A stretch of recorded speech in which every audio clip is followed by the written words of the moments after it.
알아도 그만 몰라도 그만 하지만 알면은 더욱더 쓸모가 있는 우리 동네 잡학과 본격적으로 시작을 하겠습니다. 자, 오늘 두 분의 교수님을 모시고 재미있게 대화를 나눠보도록 할 텐데 함께 해주실 분들을 소개해버리죠. 자, 먼저 국립목포대학교 행정-언론-미디어학부의 행정학 전공을 맡으신 김나영 교수님을 소개합니다. 환영합니다. 안녕하세요. 반갑습니다.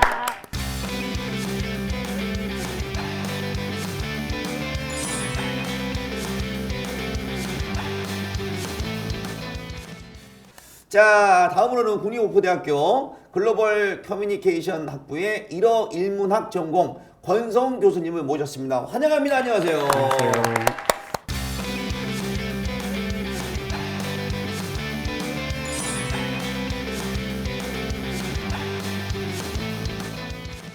자, 일단은 제가 두 분을 모셔서 이제 재밌는 대화를 좀 나눠보도록 할 텐데 혹시 저희 프로그램 보신 적 있으신지 궁금합니다. 네, 저 첫 번째 방송하셨던 교수님들 편 보신 적 있습니다. 네, 이제 보니까 좀 어떻던가요? 좀 잘 된 것 같아요? 아니면 네, 되게 자연스럽게 네네. 재밌게 잘 촬영하신 것 같습니다. 나오시면서 뭐 걱정 같은 건 안 하셨나요? 걱정이 너무 많았습니다.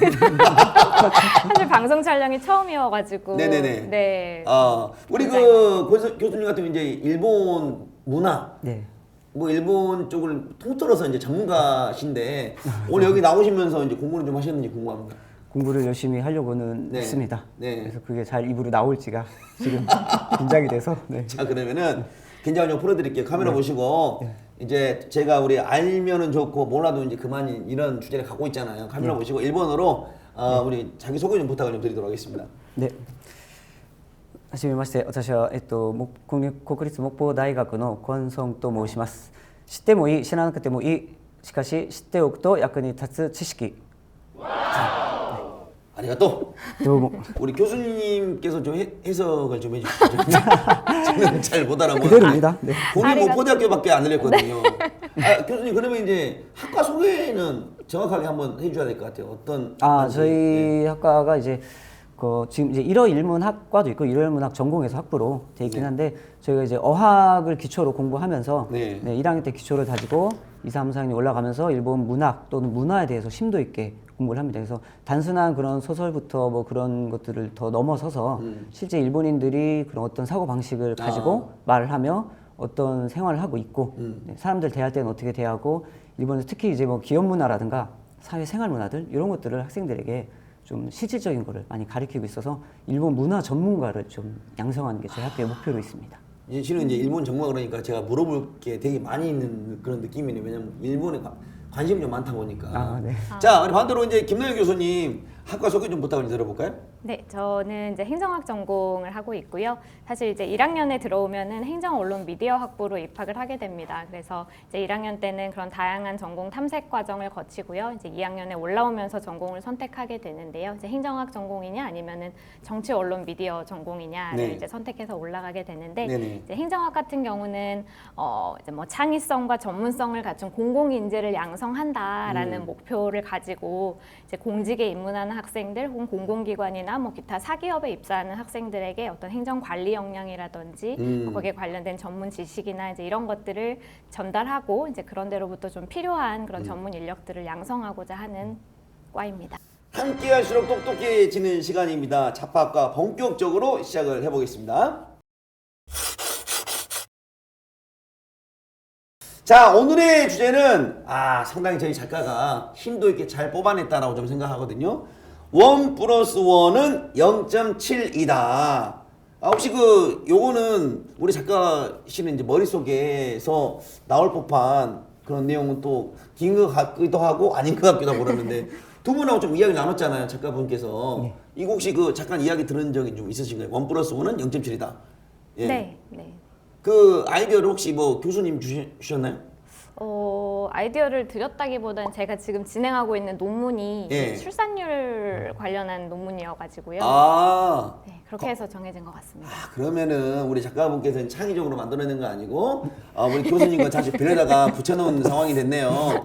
그러면 이제 우리 실은 이제 일본 전문이니까 어떻게 보면 일본 전문가시니까 우리나라가 실은 일본에 따라가고 있다 뭐 이런 내용들이 좀 있잖아요. 네, 맞습니다. 그럼 어느 정도의 비교를 많이 잘 해줄 수 있으시겠네요. 네, 뭐 저도 이제 이번에서 뭐 유학에서 살아본 적도 있고 피부를 네네. 느껴본 적이 있어서 네. 네, 거기에 대한 의견을 좀 잘 말씀드리도록 하겠습니다. 그렇습니다. 자, 이제 무척 기대가 되는데 여 뒤에 보세요.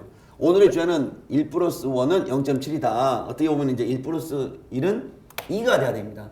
예, 저 같은 경우는 이제 우리 와이프랑 결혼을 했기 때문에 1 플러스 1은 저는 2가 맞아요. 남매가 있으니까. 교수님은 저도 딸이 2명 있습니다. 맞고 여기는 저는 아들이 한 명 있어요. 아 그래요. 0.7이라고 되는데 그러면 0.7이가 의미하는 게 뭡니까 도대체? 이제 우리나라의 합계 출산율을 의미하는 수치인데요. 아. 네, 그래서 지금 우리나라가 합계 출산율이 계속해서 낮아지고 있는 추세를 보이고 있는데 2023년 기준으로 0.72명까지 떨어졌다고 합니다. 네. 그래서 이게 사실 실로 엄청 심각한 문제가 아닐 수 없습니다.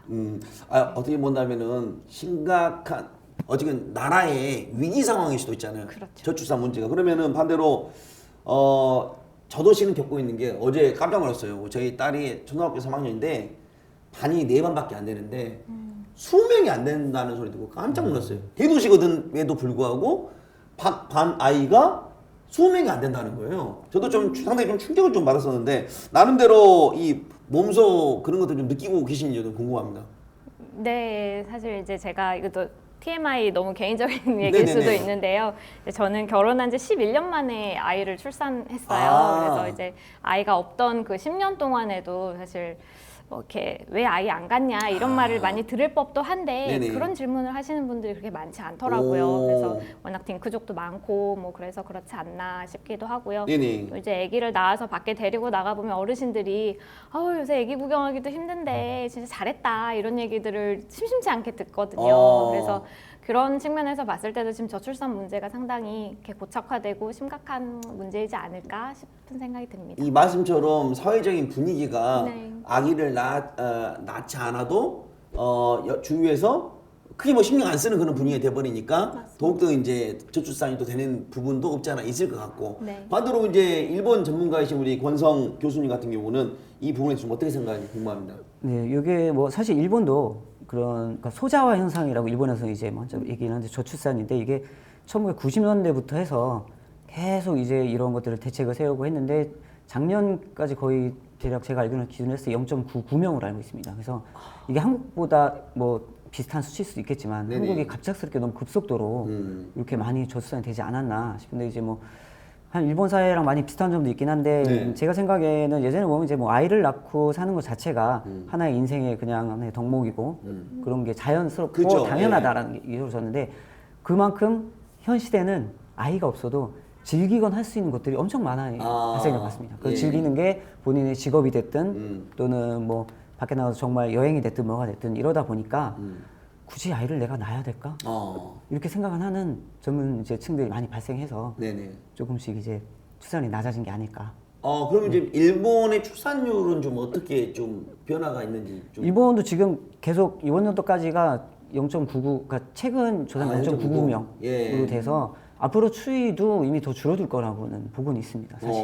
그러면은 우리 교수님 우리나라는 출산율이 지금 혹시 지금 작년은 0.72고요. 올해는 0.78로 현재까지는 집계되고 있다고 알고 있습니다. 우리나라가 더 심각하네요. 일본보다. 이게 어떻게 보면 이제 우리나라는 지금 일본을 따라가면서 이렇게 이제 천천히 좀 이게 진도가 나가야 되는 상황인데 지금 더 좋지 않은 그런 상황인데. 그럼 궁금한 게 저출산이 원인이 뭐예요? 원인이? 되게 정말 복잡하고 다양한 원인들이 다 얽혀서 이런 현상을 만들어내는 것 같은데요. 네네네. 뭐 요새 삼포 세대니 이런 말들 되게 유행하잖아요. 네네. 연애 포기, 결혼 포기, 출산 포기. 어. 그래서 뭐 실질적으로 이제 결혼을 하기 위해서는 직장도 가져야 되고 주거 문제도 해결이 돼야 되는데 일단 네. 그런 거 문제 자체가 좀 해결이 잘 안 되고 있기 때문에 네네. 일단은 결혼 자체가 안 되고 그러다 보니까 뭐 아이들 당연히 출산율도 떨어지고 네, 그런 현상들이 좀 이렇게 좀 도미노 현상처럼 이제 네네. 진행이 되는 것 같습니다. 그리고 이제 또 여러 가지 구조적인 문제들 중에 하나가 네네. 일단 직장에서 여성들이 아직까지도 이런 뭐 육아휴직을 쓴다거나 이런 것들이 여전히 눈치 보이는 일이고 승진해서 밀리는 일이고. 그죠. 제도화는 네, 됐어도 맞습니다. 실은 눈치를 볼 수밖에 없는 그런 상황인 건 사실이죠. 네, 예. 맞습니다. 그리고 또 여성들의 어떤 가치관 변화 이런 것도 상당히 큰 원인인 것 같습니다. 이제 아무래도 교육 수준이 여성분들이 높아지다 보니까 네네. 이제 거기에 있어서 좀 급진적으로 어떤 남녀 평등 의식 같은 것들이 생겨난 것 같아요. 네네네. 그래서 꼭 이제 나만 희생해야 되냐, 약간 이런 마인드가 좀 장착이 되면서 네네. 나만 직장에서 피해봐야 되고 육아도 내 몫이고 다 이런 건 여자의 전유물이 된 것 같다라는 인식 때문에 이제 여성들도 좀 본인의 커리어 이런 것들을 좀 중시하다 보니까 아무래도 좀 출산을 꺼려하는 그런 분위기가 생긴 게 아닐까 하는 네. 생각이 들었어요. 우리 김래영 교수님 말씀처럼 실은 이제 이게 그 예를 들어서 결혼을 해도 굳이 아이를 낳지 않는 경우도 많이 있는 상황이 돼버린다는 거죠. 그렇죠, 그렇죠.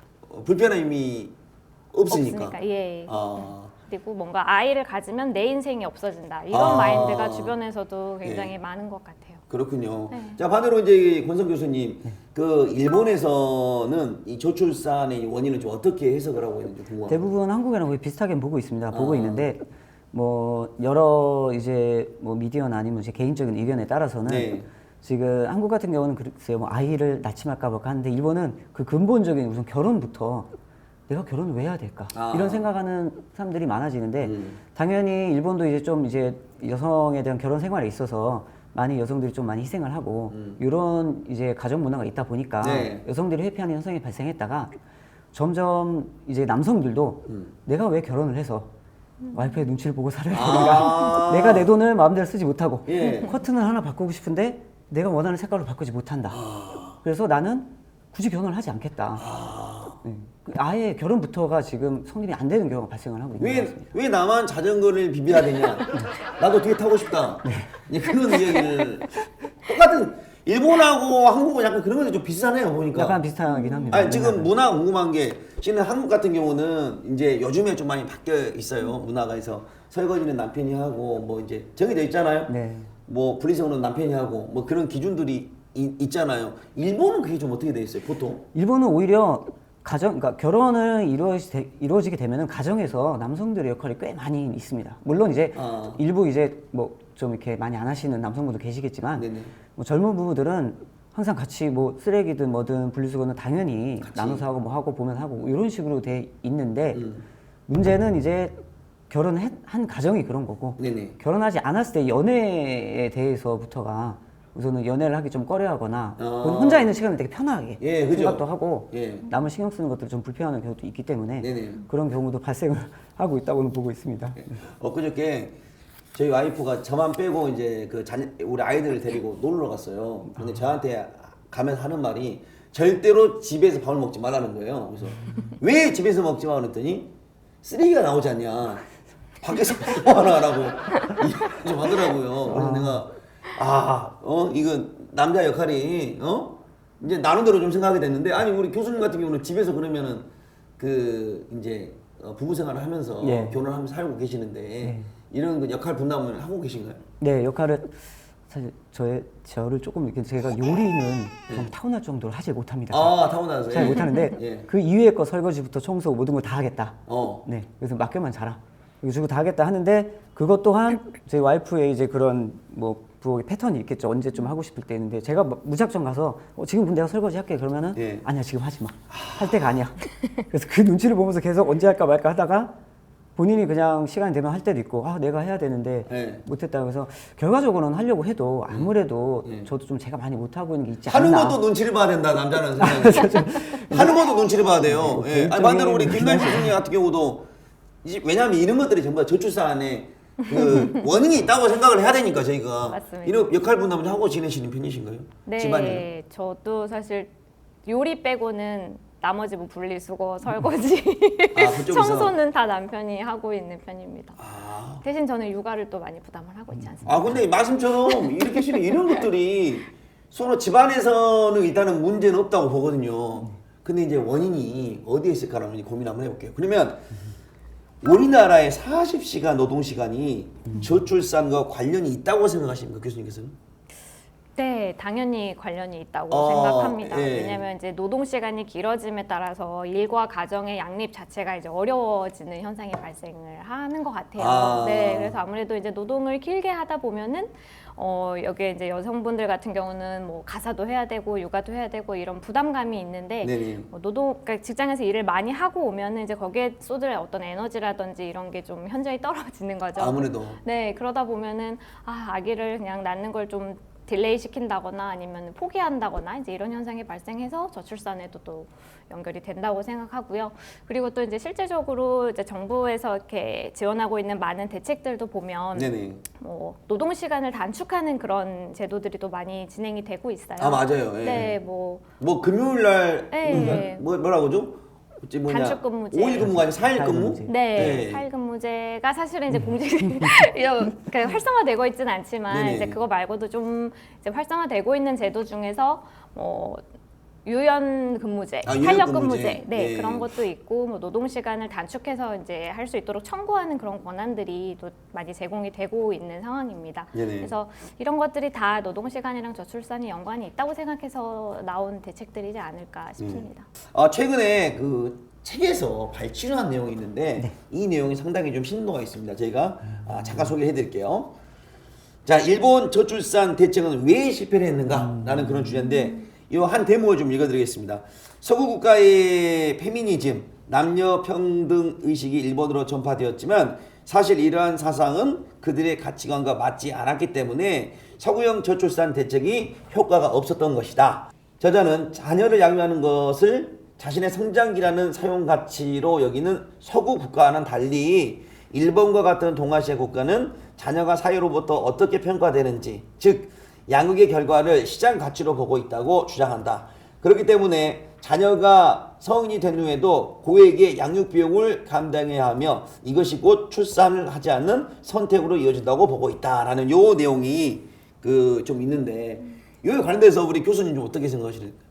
네, 저도 그 저자의 주장에 어느 정도 동의를 하고 있습니다. 네네. 그러니까 아무래도 이제 우리나라 같은 경우도 자식의 성공이 곧 나의 성공이다 이런 마인드가 조금 있잖아요. 그렇기 네네. 때문에 이렇게 막 교육에도 열심히 투자를 하고 네네. 이제 이런 상황이 발생하는 것 같은데 그래서 이제 사실 이제 부모들 MC분도 그렇고 권성 교수님도 그렇고 이제 자식을 좀 독립적인 저는 그래요. 독립적인 객체로 바라본다기보다는 네.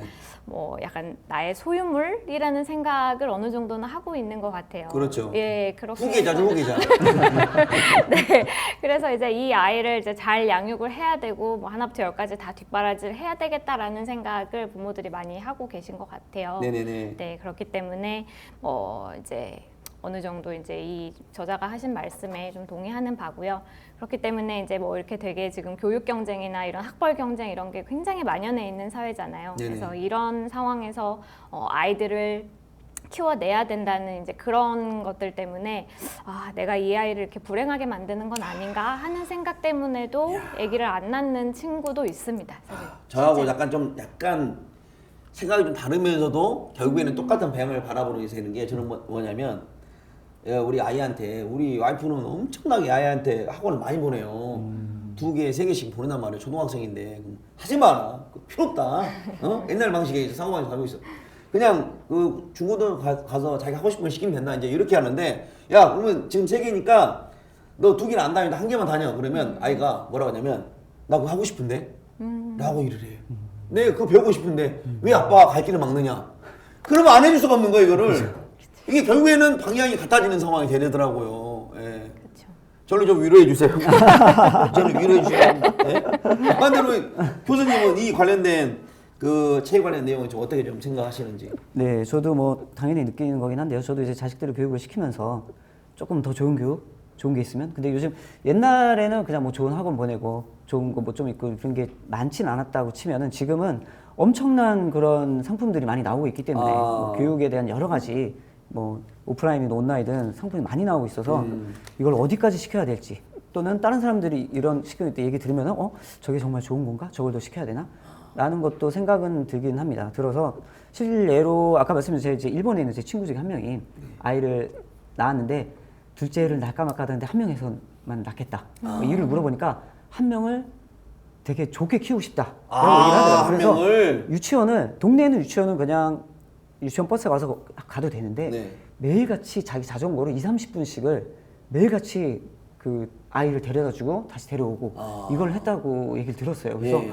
그렇게 힘든 걸 어떻게 했냐 했더니 아이가 한 명밖에 없으니까 하게 되더라. 그래서 아마 이제 한국도 말씀하신 것처럼 비슷하게 이제 아이가 나에게 또 다른 나의로 자아로 보면서 아이가 잘 되면 나는 내가 노후가 돼도 편안하게 있을 수 있다. 네네. 라는 그런 생각 때문에 좀 비슷하게 일본도 이루어지는 것 같고는 있는 것 같습니다. 그렇게 있는 것 같은데 사실 글쎄요 뭐 정답이라는 건 있지 않은 거는 같습니다. 뭐 학원을 많이 보내든 적게 보내든. 네. 네. 뭐 다만 아이들 사이에서도 이미 그러니까 말씀하신 것처럼 아이가 안 보내도 되는데 아빠 나 가고 싶어 얘기한 이유는 이미 그 안에서도 경쟁 구도가 성립이 되어 있다고 보고 있습니다. 제 생각으로는. 예. 나는 여기 다니는데 이렇게 했어 뭐 하면 아이도 나도 다녀야 되나? 이 생각을 부모만 하는 게 아니라 맞아요. 현재 아이들 자체도 그걸 하고 있기 때문에 예. 하고 싶다. 그래서 정말 하고 싶은 게 하나가 있고 둘째는 친구가 해서 나도 따라가면 어떨까라는 것도 하고 싶은 게 두 개 나눠진다고는 생각을 하고 있습니다. 저는 이 말에 100% 동의합니다.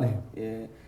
자, 다음은 우리 학생들이 궁금할 법한 질문들을 받아보는 교수 톡톡 시간으로 이어드리겠습니다.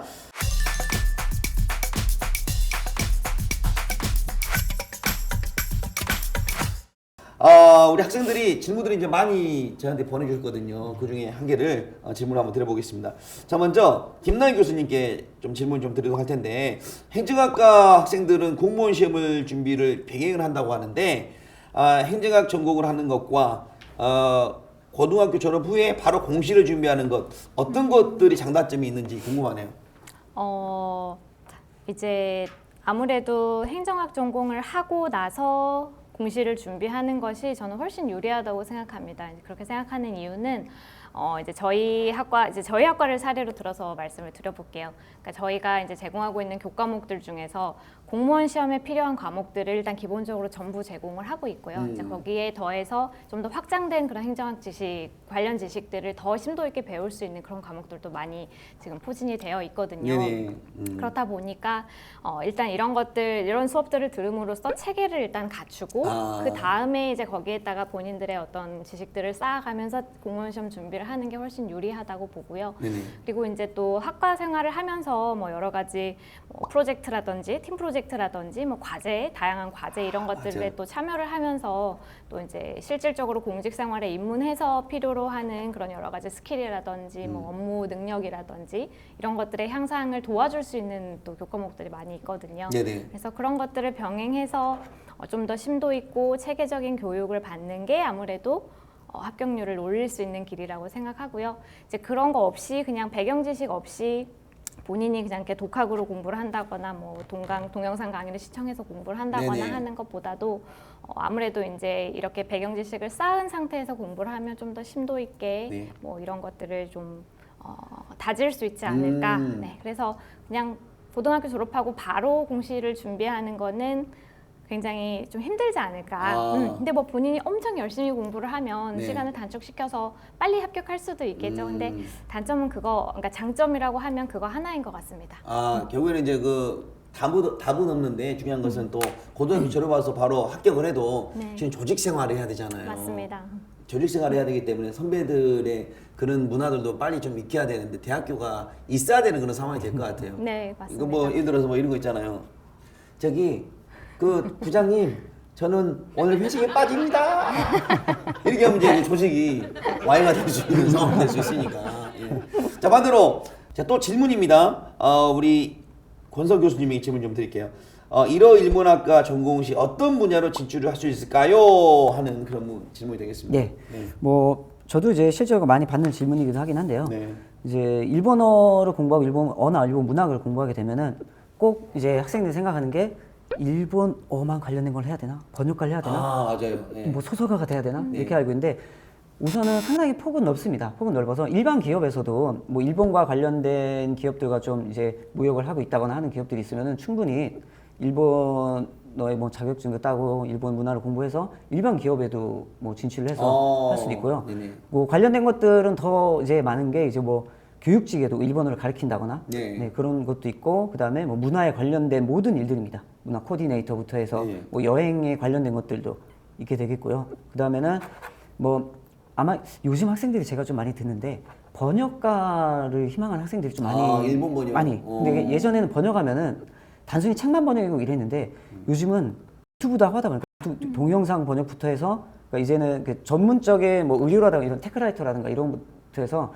전문적인 분야를 번역하는 그런 일들이 상당히 많이 생기고 있는 것 같습니다. 그래서 네네. 특히나 의료관광 이런 쪽으로도 많이 이제 한국도 들어오게 되면은 단순히 기계가 크게 하나 들어와도 여기에 대한 설명서부터 뭐 설명을 하는 그 안내 모든 것까지 모든 게 번역이 돼야 되기 때문에 학생들이 오히려 그런 걸 더 느끼고 있고 있어서 번역가도 충분히 나갈 수 있는 분야도 많이 있는 것 같고요. 네네. 뭐 그거 말고는 이제 요즘 또 학생들이 이제 일본에 취업을 네네. 네, 하고 싶 결혼을 할지 안 할지는 모르겠지만 아. 네, 혼자 가서 일본에 좀 살고 일본을 즐겨보고 싶다는 학생들이 네네. 많이 늘어나고 있어서 한국에 있는 일본 기업들에도 취업을 지금 저희 학생들 하고 있고요. 네네. 직접 일본에 가서 나는 살고 싶다 해서 일본에 취업을 하려고 하는 학생이 늘고 있는 반면에 재밌는 거는 일본에 있는 그런 취업이나 일본 기업들 에이전시들이 연락이 많이 옵니다. 아, 진짜로? 와서 한국인들이 한국 학생들이 되게 성실하게 일을 한다고 소문이 났다고는 저는 소문이. 들었어요. 네, 뭐 이제 일본은 안 그래요? 일본 분들은 안 그러세요? 그 저는 잘 모르는데 그분 일본 기업에서 말하기에 네네네. 그래도 이제 한국 사람들이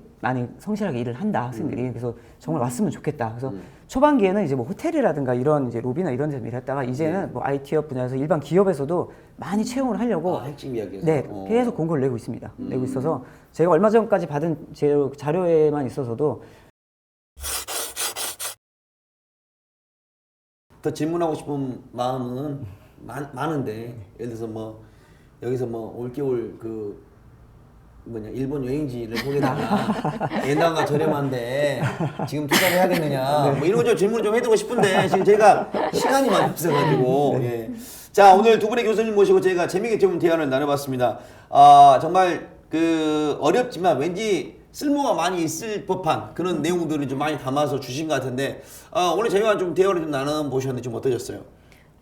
사실 방송 촬영이 처음이어서 되게 긴장을 많이 했었는데 네. 우리 MC님께서 또 분위기를 편하게 풀어주셔서 되게 좋은 재밌는 경험이었던 것 같습니다. 네. 감사합니다. 자 우리 그 교수님 좀 어떠셨는지? 역시 또 행정학과랑 다르시네요. 지금 멘트만 얘기하려고 했는데 네, 잘 말씀해 주셔서 감사합니다. 네네. 그래서 뭐 저도 뭐 긴장은 되고 했긴 했는데 그래도 김남현 교수님께서 말씀해 주셔서 저도 이제 일본에 대해서만 그냥 알고 있었는데 그 저출산에 대해서 한 번 더 생각도 해보고 그러면서 일본인들의 사고 방식이나 생활 방식 그러면서 이제 현재 아이들 또 저희 지금 대학교에 있는 학생들은 네. 어떤 생각하고 아이들을 어떻게 좀 교육을 시키고 어떤 식으로 이제 뭐 대화를 하면 나가면 좋을까 이런 것도 좀 생각하는 시간이 됐던 것 같습니다. 네. 자, 두 분의 교수님이 또 이렇게 제 초대에 응해 주셔가지고 아주 재밌는 대화를 나눠주셔서 감사를 드리도록 하겠습니다. 자, 알아도 그만, 몰라도 그만, 그래도 알면 더 좋은 잡다한 소식을 전달해 드리는 우리 동네 잡화가 다음 시간에 더욱더 유익한 정보로 인사를 드리도록 하겠습니다. 여러분, 고맙습니다.